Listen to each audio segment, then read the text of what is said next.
दुनिया जहान में इस हफ्ते, क्या ब्रह्मांड में पृथ्वी के अलावा भी कहीं और जीवन है? स्वागत है आपका दुनिया जहान में। मेरा नाम है सारिका सिंह। हर हफ्ते एक सवाल और उसका जवाब तलाशने की कोशिश। बीबीसी पड़ताल दुनिया की।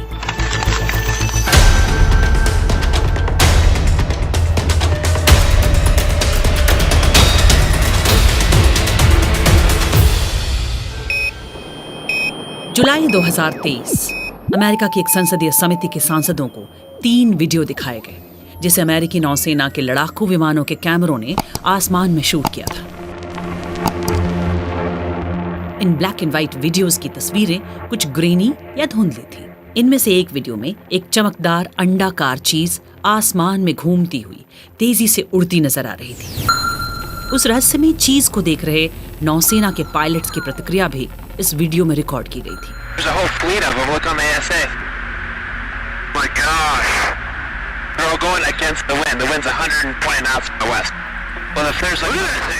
दो वीडियो जिन्हें अलग अलग शूट किया गया था, उनमें भी ऐसी ही रहस्यमयी चीज आसमान में इसी तरह उड़ती दिखाई दी। ये वीडियो फुटेज काफी पहले लीक हो गया था, मगर अमेरिकी रक्षा मंत्रालय ने आधिकारिक तौर पर इसे साल 2020 में रिलीज किया। इस वीडियो को YouTube पर लाखों लोगों ने देखा है, मगर इस साल जुलाई में अमेरिकी संसद की एक समिति के सदस्यों ने इस पर चर्चा शुरू करते हुए कहा कि उनका मकसद सच्चाई की तह तक पहुंचना है। इस सप्ताह दुनिया जहान में हम यही जानने की कोशिश करेंगे कि क्या ब्रह्मांड में पृथ्वी के अलावा भी कहीं जीवन है। पार्ट 1, आसमान पर नजर। हमारे पहले एक्सपर्ट ग्रेग एगिगियन अमेरिका की पेन स्टेट यूनिवर्सिटी में इतिहास और बायोएथिक्स के प्रोफेसर हैं। उनका कहना है कि सदियों से लोगों को आसमान में रहस्यमयी चीजें दिखाई देती रही हैं। उड़ती रहस्यमयी चीजों को UFO यानी अनआइडेंटिफाइड फ्लाइंग ऑब्जेक्ट कहा जाता है। It's fair to say that the UFO phenomenon began. UFO के बारे में 1947 में पहली बार चर्चा शुरू हुई, जब केनेथ आर्नोल्ड नाम के एक निजी पायलट ने अमेरिका के पश्चिमी तट के पास उड़ान के दौरान आसमान में कुछ चीजों को एक खास फॉर्मेशन में तेजी से उड़ते हुए देखा। उन्हें ये चीज अजीब जान पड़ी। बहुत ही जल्द खबर आग की तरह फैल गई और एक पत्रकार ने इसे फ्लाइंग सॉसर यानी उड़न तश्तरी का नाम दिया और तभी से यह शब्द प्रचलित हो गया। बाद में ऐसी चीजों को UFO कहा जाने लगा और यह माना जाने लगा कि ये चीजें किसी दूसरे ग्रह से आई हो सकती हैं, यानी ये एक्स्ट्रा टेरेस्ट्रियल चीजें हैं। इसलिए यह ऐतिहासिक दृष्टि से महत्वपूर्ण है। उसके बाद UFO दिखाई देने की घटनाएं तेजी से बढ़ने लगी। There was a huge wave of sightings, for instance, in 1950. 1950 में UFO दिखाई देने की वारदातों की लहर आ गई थी। अमेरिका में वॉशिंगटन, यूरोप में इटली और स्पेन और फिर लातिन अमेरिका से UFO देखे जाने की खबरें आने लगी। 1954 में फ्रांस में न सिर्फ UFO देखे जाने की खबरें आईं, बल्कि कुछ लोगों ने तो उनके भीतर बैठे लोगों को देखने का भी दावा कर दिया। इसके बाद 70, 80 और 90 के दशक में भी ऐसी खबरें आती रहीं। ग्रेग एगिगियन कहते हैं कि कुछ हद तक इन खबरों की एक वजह शीत युद्ध भी था, जो अमेरिका, उसके सहयोगी देश और सोवियत संघ के बीच लगभग 45 साल तक जारी रहा। उस दौरान दोनों ही खेमे एक दूसरे के बारे में खुफिया जानकारी इकट्ठा करने के कई तरीके अपना रहे थे। साथ ही लोगों में ये धारणा भी बन रही थी कि हो सकता है दूसरे ग्रहों पर रहने वाले एलियंस ने हिरोशिमा और नागासाकी पर हुए परमाणु हमले को देखा हो और उत्सुकता की वजह से या डर के कारण वो इस बारे में पता करने के लिए धरती के चक्कर लगा रहे हो। दूसरी एक और वजह थी 1950 के दशक में कई देशों के बीच चांद पर पहुंचने या उससे भी आगे जाने की रेस शुरू हो गई थी। The space age plays another very big role. UFO से जुड़ी धारणाओं को स्पेस एज के दौरान आई साइंस फिक्शन की किताबों और फिल्मों के कारण भी बल मिला। पहली बार चांद या मंगल ग्रह पर इंसान को बसाने की संभावना पर चर्चा हो रही थी, क्योंकि टेक्नोलॉजी की क्षमता बढ़ रही थी। जाहिर सी बात है कि लोग सोचने लगे थे कि अगर हमारे पास यह क्षमता आ सकती है तो हमसे अधिक विकसित सभ्यताओं के पास निश्चित ही इससे कहीं ज्यादा क्षमता और टेक्नोलॉजी होगी। ग्रेग एगिगियन कहते हैं कि साल 2010 के बाद से इस बारे में मीडिया की दिलचस्पी काफी बढ़ गई और विस्तार से इसकी चर्चा होने लगी। पार्ट 2 नई नवेली दुनिया। यूएफओ में मीडिया की दिलचस्पी के बारे में हमने बात की खोजी पत्रकार लेस्ली कीन से, जो पिछले 23 सालों से यूएफओ से जुड़ी खबरों के बारे में रिपोर्टिंग कर रही हैं। उनका कहना है कि अमेरिका का प्रतिरक्षा विभाग साल 2010 से ही यूएफओ पर जानकारी जुटाने के लिए एक गुप्त कार्यक्रम चला रहा है, जिसे वो यूएफओ की बजाय अनआइडेंटिफाइड एनोमलस फिनोमेना या यूएपी कहते हैं। यूएपी यानी ऐसी रहस्यमयी चीजें या घटनाएं जिन्हें समझा नहीं जा सका है। It has a lot of baggage because it's associated with little green men and all the UFO के साथ कई धारणाएं जुड़ी हुई थी जिनका मजाक उड़ाया जाता था। दूसरी बात यह है कि अब सिर्फ आसमान में ही नहीं बल्कि पानी के नीचे भी अजीब रहस्यमयी चीजें दिखाई देने की खबरें आ रही थीं। ऐसे में इन रहस्यमयी घटनाओं को व्यापक तरीके से परिभाषित करने के लिए इन्हें यूएपी यानी अनआइडेंटिफाइड एनोमलस फिनोमेना कहा जा रहा है। साल 2017 में अमेरिकी यूएपी टास्क फोर्स के प्रमुख ने इस प्रोजेक्ट के लिए पैसे और सहायता की कमी से तंग आकर इस्तीफा दे दिया और इसे लेकर सार्वजनिक रूप से बात की। I was invited to a meeting with him and some of his colleagues and was given मुझे उन्होंने अपने सहयोगियों के साथ एक बैठक में बुलाया और कई प्रकार के दस्तावेज, वीडियो और जानकारी हमारे साथ साझा की। इसके आधार पर हमने न्यूयॉर्क टाइम्स में एक खबर छापी। उसके बाद इस विषय में काफी चर्चा शुरू हो गई।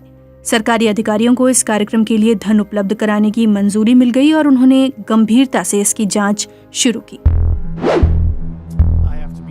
इस साल जून में लेस्ली कीन ने डेविड ग्रश नाम के एक विसल ब्लोअर और पूर्व वरिष्ठ अमेरिकी खुफिया अधिकारी के साथ इंटरव्यू कर एक और खबर छापी। डेविड ग्रश अफगानिस्तान में अमेरिका के सैनिक अभियान में भी शामिल रहे हैं। उन्होंने दावा किया कि अमेरिका कई सालों से खुफिया प्रोजेक्ट चला रहा है, जिसके तहत दुर्घटनाग्रस्त हुए यूएपी पर कब्जा करके उसमें मौजूद चीजों या अवशेषों का रिवर्स इंजीनियरिंग के जरिए स्टडी किया जाता है। and this was of course a very radical claim to make but he यह बड़ा महत्वपूर्ण दावा है। उन्होंने इस प्रोजेक्ट में काम करने वाले लोगों और खुफिया विभाग से जुड़े कई वरिष्ठ अधिकारियों से भी इस विषय में बात की थी। उन्होंने अमेरिकी संसद में यह जानकारी पेश की। कई लोगों ने यह भी कहा कि डेविड ग्रश ने यूएपी के अवशेषों को ना तो खुद देखा है और ना छुआ है, लेकिन ग्रश ने बताया कि किस दिन और किस जगह पर यूएपी गिरे थे, किन लोगों ने उसे अपने कब्जे में लिया था। मगर यह सारी जानकारी क्लासिफाइड है, यानी इसे सार्वजनिक नहीं किया जा सकता। अमेरिकी संसद को इसकी जांच करनी चाहिए। अमेरिकी रक्षा मंत्रालय ने इससे इनकार किया। उन्होंने कहा कि यूएपी की रिवर्स इंजीनियरिंग का कोई प्रोजेक्ट न पहले था न अब है।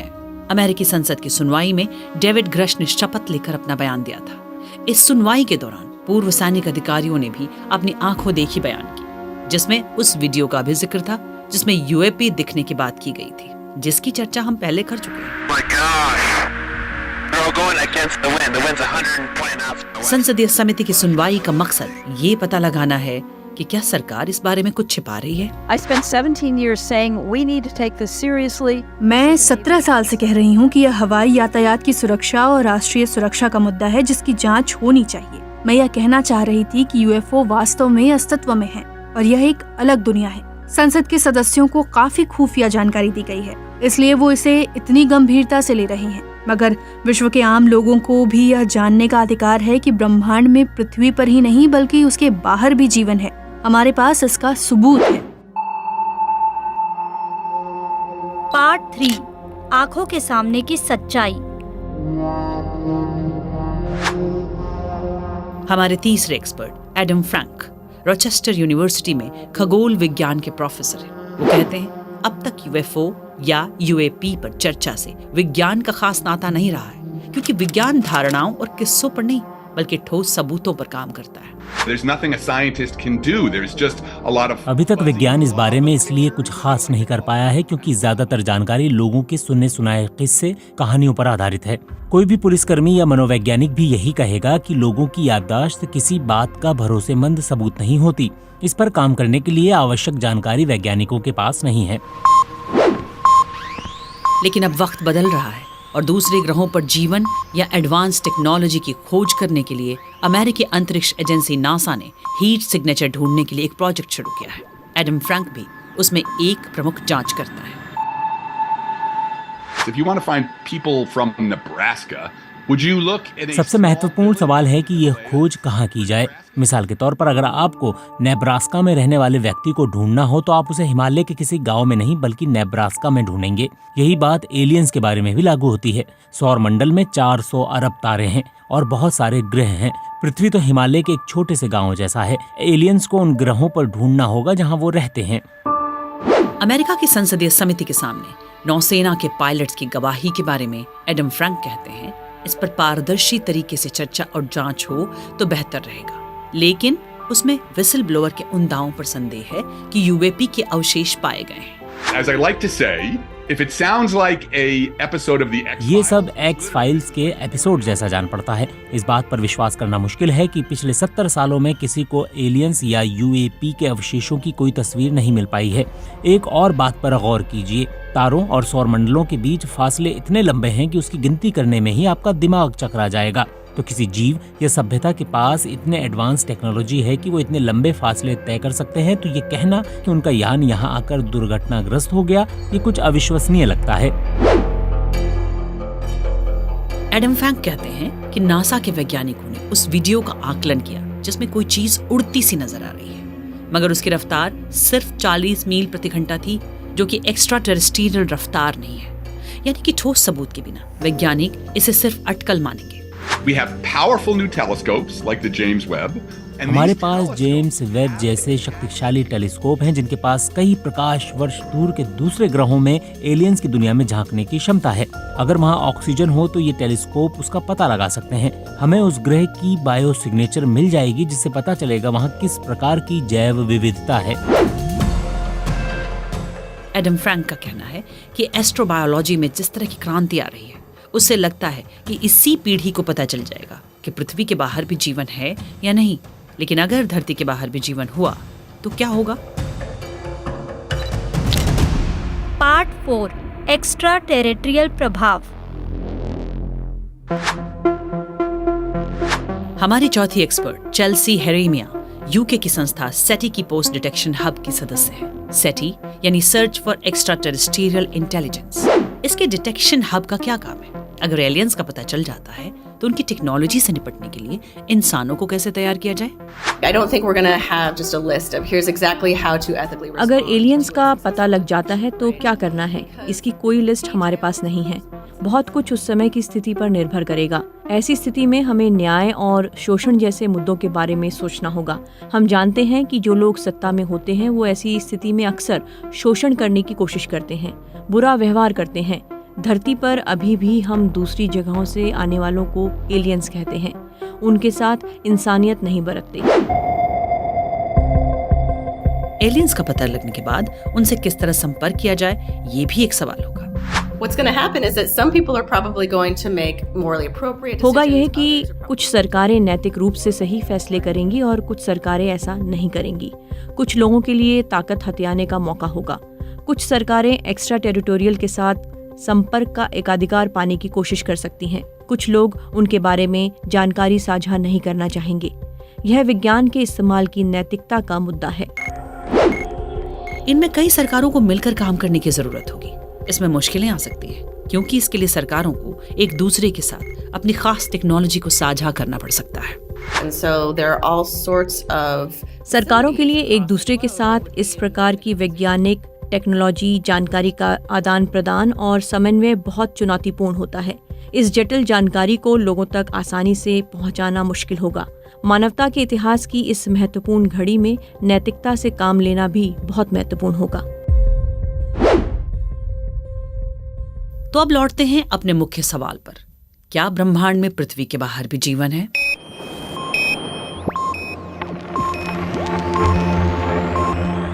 सवाल इस बात पर निर्भर करता है कि सवाल किससे पूछा जा रहा है। पूर्व और वर्तमान खुफिया अधिकारी, विसल ब्लोअर और ऐसे लोग जिन्हें लगता है कि उन्होंने यूएपी देखा है, वो तो यही कहेंगे कि हाँ, पृथ्वी के बाहर जीवन मौजूद है।